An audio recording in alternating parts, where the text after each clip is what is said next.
What is up, Waffle Gang? My name is Mark, and welcome to r/am I the Butthole. If you'd like to skip that initial waffle, timestamps are in the description and along the timeline below. But if you are new here, please consider hitting that like, that subscribe, and maybe that notification bell too. And that is if you enjoy the content, of course. Why would you do it otherwise, right? Firstly, a huge thank you to the new members that we have joined us yesterday. We had Desiree Lucia, Cassidy Cap, and we had an upgraded one from Juchi J. I have so much trouble saying your name. And we also had a rejoin from our very own Kirsty Ann May Simpson. Thank you so much. Then on Patreon, we had Kim McDonald and Erin Lennox. Thank you so much, each of you, for your support. It really does mean the world right now. And little waffle on, little extra waffle here. I've got my meeting today where my boss is to find out if I'm going to be going part-time, like part-time real work. I'm doing air quotes for that. And also part-time YouTube. But not sure how it's going to go yet. I might get completely fired. We shall see what happens. I'm pretty excited though. So everything you're doing for me right now really does make a huge difference, and I appreciate you for it, but never any pressure to do so. Also, thank you to each and every single one of you for taking the time out of your day to be here to watch these videos. You already know by now. Anyway, much love to each and every one of you, and let's get on with today's stories. Our first story comes from Recovered Altruist. Am I the arsehole for refusing to help my sister with a special needs child? I used to be 220 pounds, I am 5'2", so I looked terrible. I was once really active, but I went through a breakup, started a close relationship with emotional eating, and plumped up. C19 happened, and I worried being overweight would kill me if I got sick. My sister shared custody of her 10-year-old son Alex with her husband. When everything shut down, Alex was staying with his dad. He was there the majority of everything, and only recently returned home. This is where issues have started because Alex has special needs and things have changed since he left. I used to do the main cooking for everyone, and it would be delicious foods made with butter. I am a good cook, but I stopped making food like that. I now eat mostly chicken, broccoli, veggies and rice. I make lots of soups, I drink smoothies. Alex hates everything I make because he has texture issues. He doesn't like chicken unless it's a nugget. He won't touch most veggies. He doesn't like the soup I make because it isn't from a can or salty. I am down to 160 from 220 and look heaps better. I am happier. I am also working outside the home now, walking my dog more, and not home a lot. When I do get home, I go to bed at 9 PM because I am exhausted and need to wake up at 5 AM to do everything I need to get done. Work out, make breakfast, lunch, walk the dog, commute to work. Last night my sister sat me down and said she wanted to talk to me about Alex. Alex was having meltdowns every evening when I didn't make him dinner like I used to. Jenny wants me to go back to making meals for Alex again. I told her I don't have the time, and while I love my nephew, I am also working on myself and my health. I wouldn't mind cooking the old food for Alex, but he also wants me to eat with him at 9 PM, and I'm putting my foot down. While I did help a lot with Alex before, that was due to having the time. I now don't have the time to be a parent to her child. I spend time with them on the weekends, but I have told her when the pandemic ends, I intend to move closer to my work. Our lease ends in 6 months. She has told me she doesn't think she can handle Alex on her own, and that he refuses to do certain things unless I do them for him. I am not home to do them, or I am conked out to sleep. I am working 3 times as much now as I was before. I have mad stress, and I don't have the urge to raise her child for her because it's easier. I love the kid, but I've told my sister that my stress level has gone down now, that I have a good sleep, good eats, and good exercise. Am I the arsehole? Hell no, it just sounds like someone that's found a really good life balance for themselves and wants to roll with it, and how can you blame someone for that? No one's entitled to your time, the kid isn't yours. Sure, you want to be with them, they are a family member and you do love them to bits and you have helped out, and it sounds like, on the weekends you do spend time with them also. You need to lead your own life as well. No one should just have a child expecting family to look after it for them. That's just not how it works. If you're going to have a child, you need to think way ahead. Sure, certain circumstances may make the family be involved a lot more, but you're still not entitled to that time. But let's have a look at the comments below to see what they say. 1819 Rafaela says, not the arsehole. First of all, congratulations on your weight loss and change to healthy lifestyle. Do not let anyone sabotage your efforts and plans to move forward with your life. Alex is solely your sister's responsibility. You can be a loving aunt, but you're not responsible for making his meals or his well-being. Why is your sister not cooking for him? Again, I stress that you should not change your lifestyle or your life for your sister or your nephew. Just say no. OP replies to this saying she is cooking for him, he just wants my food. He also eats way later than my sister wants him to, so there is a fight when I am not home, because he wants to eat late at night, and she needs him in bed by a certain time so she can sleep for her own work. Her ex-husband works from home, so they just feed him whenever he is hungry. I would be up later because I worked very low hours for a time, and 9 PM was like 6 PM for me. I slept late. Now I'm in bed by 8:30 or 9 PM. I go for a long walk, I eat something quick and easy to make, and he wants me to get up, make him complicated meals, and then has another meltdown when my door is locked and I am deeply asleep. He is also upset my dog comes to work with me because he thought my dog was his dog. It's pretty complicated, and my sister resents that I'm just living my life without being too worried about the fits. In my opinion, I'm not doing anything wrong. Elite Amers says, not the arsehole. I know I'm the arsehole here for saying this, but here it goes. A child is a parent's responsibility and theirs alone. Sure, family helps when possible, but that help is not to be expected. It sounds like she needs more education on whatever part of the spectrum he is on to learn how to deal with these issues. It takes a village is a ridiculous saying. It takes a good parent. The village isn't there to do everything for you. My mother was a single mother of 3. She somehow did tons of things I'm sure I never realised to appreciate until I was older. She made a ton of sacrifices. It sounds like your sister needs to realise that she'll need to sacrifice certain things, mainly time, to parent her own child. Now, what would you do in this situation if you was OP? You change your lifestyle for the better, but now your sister wants you to revert to help look after the child. Would you do it? Would you sacrifice that time for family members? Let me know in the comments below, and don't forget to vote on that poll in the description for story 1. And our next story is from a throwaway account. Am I the arsehole for being completely honest to my biological parents about how my childhood was really awful? I was given up for adoption right after I was born. Unfortunately, my adoption didn't work out, and I grew up in foster care until I turned 18. I'm now 19 and in college. In February, I got a Facebook message from a man claiming to be my father. We messaged back and forth, and while I kept a lot of my childhood details private, we did make plans to meet him and my mother. They weren't married to each other, by the way. When I got to the restaurant, I was very shocked and honestly upset to find my father and mother had brought their spouses, as well as their children, to surprise me. My father's mother, so my grandmother, was also there. I was already feeling very emotional about the whole thing, and seeing everyone there didn't help. So I sat through an hour listening to them, sharing all about their lives, while I fake smiled through everything. Honestly, I felt very jealous that they had kids they really loved and how they all had really happy lives after ditching me. Then they started asking me about me and my parents and how my Facebook gave very little away about my life. I basically lost it and started crying like a little bitch, lol, and told them how shitty my adoptive parents were and how shitty foster life was. I was pretty snarky and sarcastic when I said I'm glad their lives worked out for them because mine sure as hell didn't. I couldn't stop crying and my father had to drop me back home. He was very apologetic. I feel shitty about it. I made my mother and father cry at the restaurant. They were really nice people. I got a few messages from my mother and father separately where they've been apologising and if they can make it up to me. My mother in particular seems really upset by everything, and I hate that I may have messed up her happy life. Her last message basically said that she's been unable to sleep and wants to see me again. I've been ignoring their messages and just been focusing on school instead. Am I the arsehole? Maybe I should have been more honest before the meetup. Wow, now this is a tough one because it doesn't give a true reason to why the child was given up for adoption to begin with. And the reason I say that is, like, if they just gave them up because they couldn't be asked with a child or whatever, then, you know, it sort of changes the situation to whereas they might have been struggling at that point in their life and they thought that was the correct thing to do to give up for adoption.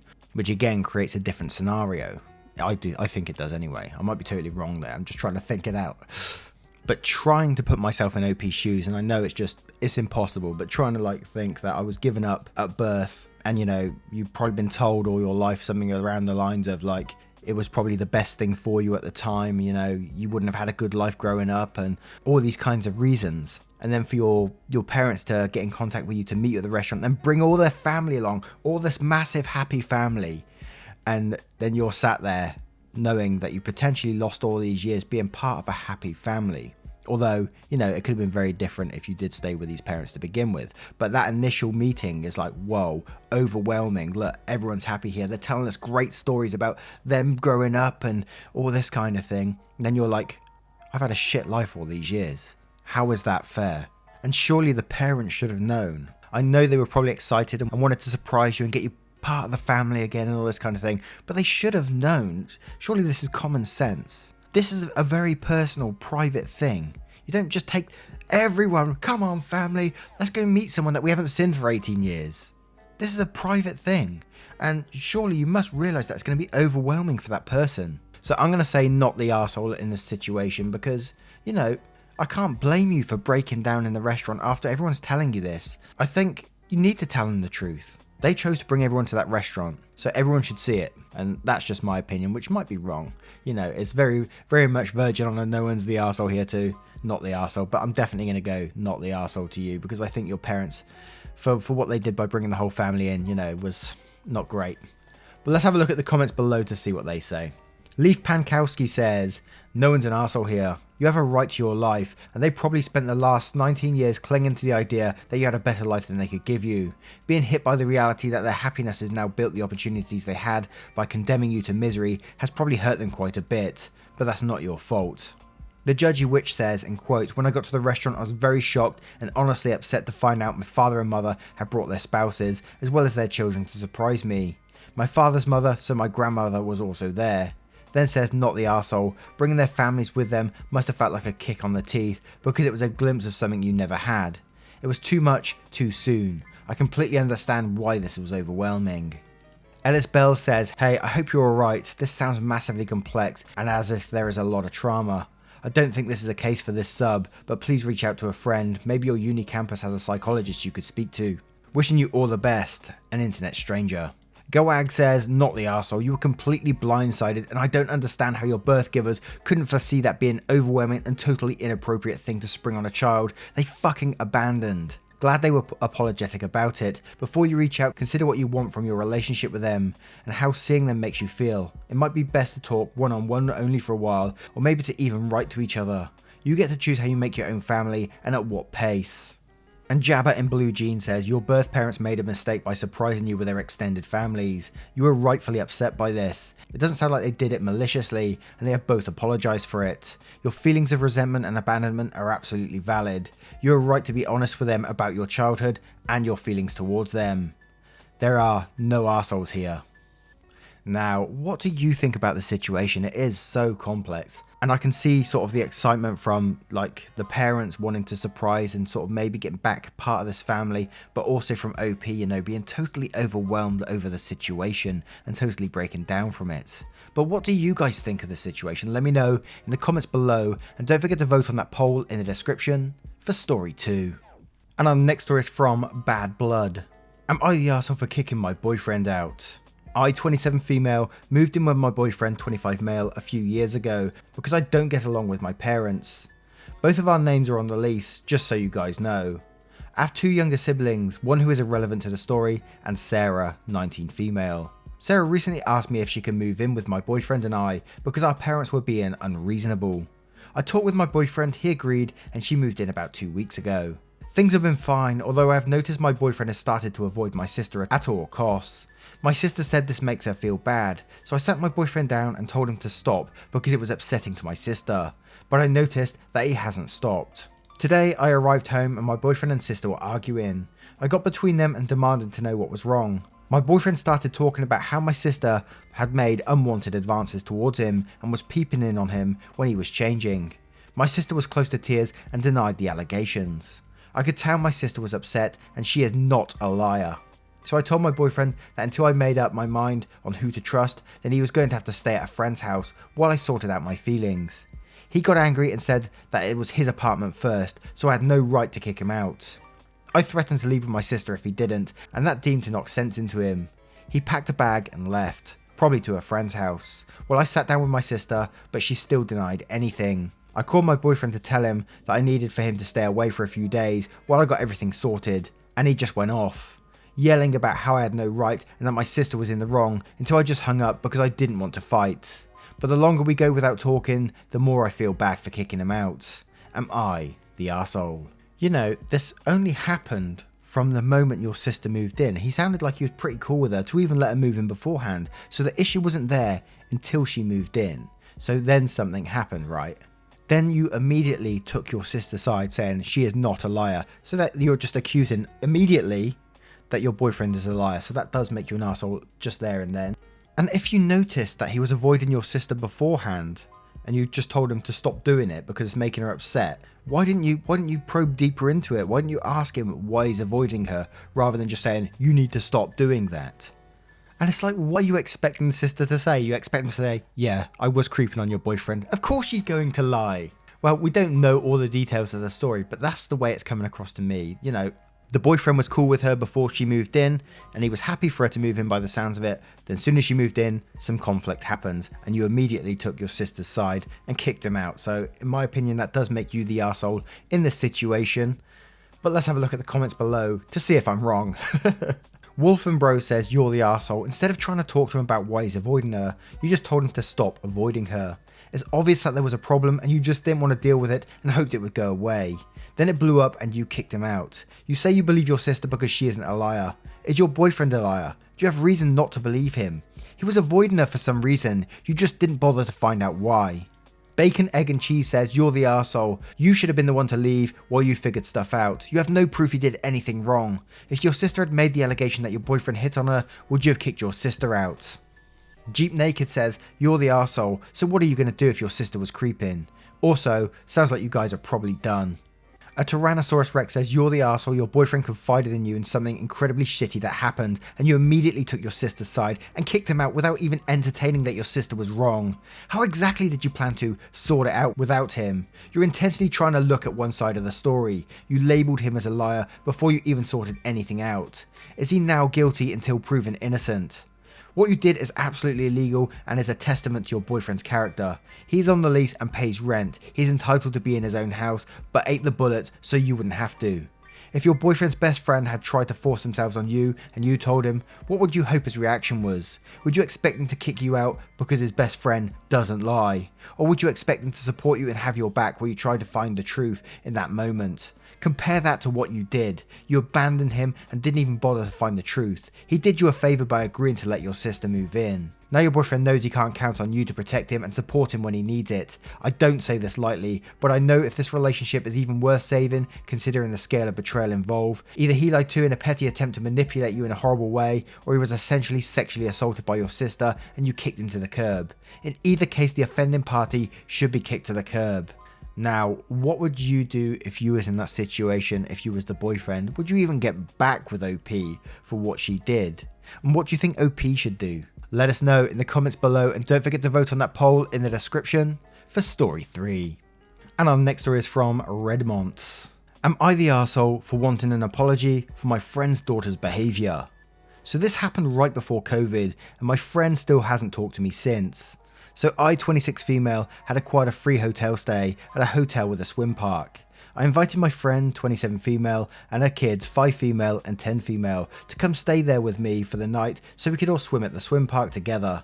Might I add that I invited them even though her kids can be bratty. I was just wanting to be nice. So after we were done swimming, we go back to the hotel room to shower and get changed into pyjamas and order pizza. As my friend was helping the 5-year-old get dressed, the 5-year-old was dramatically acting pouty and just blurted out, "I don't like Nicole," in a bratty voice. Let's call myself Nicole. I was immediately insulted because I invited them to stay with me there for free so we could all have fun, and this is the thanks I get. My friend asked her why, and the 5-year-old said, "Because Nicole keeps splashing me when I didn't want her to do it." Then the 10-year-old turns to me too, surprise surprise, and takes the 5-year-old's side, and said that I kept splashing her even though she was crying. She's a dramatic brat, so it's most likely 99% crocodile tears. Besides, it's a pool, people get splashed. If you don't like getting splashed, then don't go swimming. I feel like I wasted my free pass on these 2 ungrateful kids. I'm not surprised to tell you the truth. My friend didn't tell her to apologise to me and just continued to get the 5-year-old dressed and acted like she didn't hear the 5-year-old insult me. I spoke up for myself and reminded them that if it wasn't for me, they wouldn't be swimming and staying in a nice hotel, that they had been ungrateful and owed me an apology. My friend said, and I quote, "She's 5 and frankly has a valid reason to not like you at the moment." I told him my sentiments about how it's expected to get splashed in the pool, and it was just harmless fun. My friend stuck to her guns and still wouldn't make her daughter apologise to me. We argued for half an hour with her telling me to just drop it. But why should I? I don't appreciate it being treated like trash after I do a nice thing for them.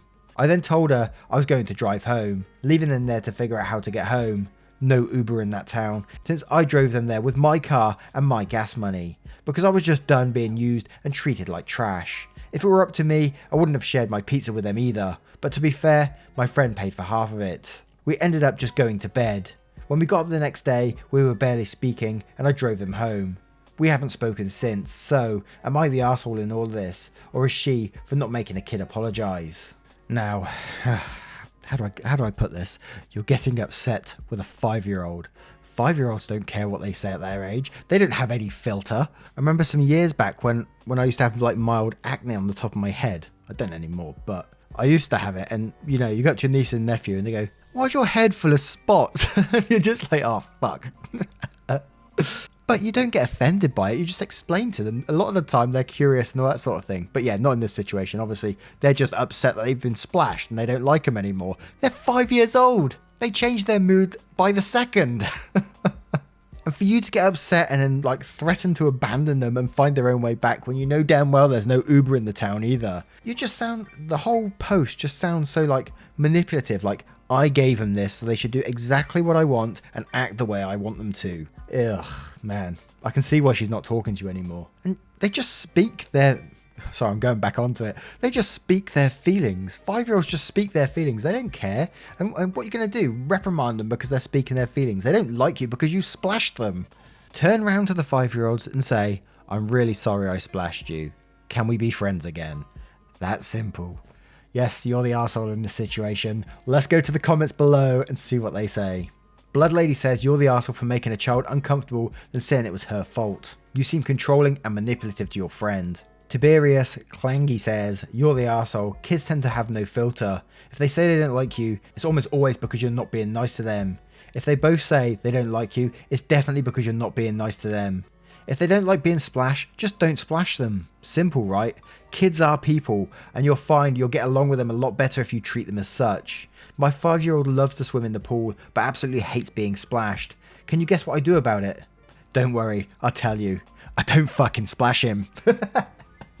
Not Scary Spy says, if some people ask you to stop doing something that distresses them and you keep doing it, you're the arsehole, even if they're 5 years old. Threatening to strand them without transportation makes you even more of a jerk. Sure, people should be grateful for kindness, but how kind is it to ignore a child's clearly stated boundaries?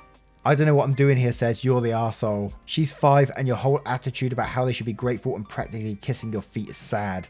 The mum was right. The child does have a right not to like you when you continue to splash her in a pool. Because it's a pool, so you're going to get splashed. From what you described, the child in fact wasn't being a brat. She was simply expressing her feelings. You're an adult that antagonized a child. Not surprised the friend isn't speaking to you, given you handled the situation so poorly.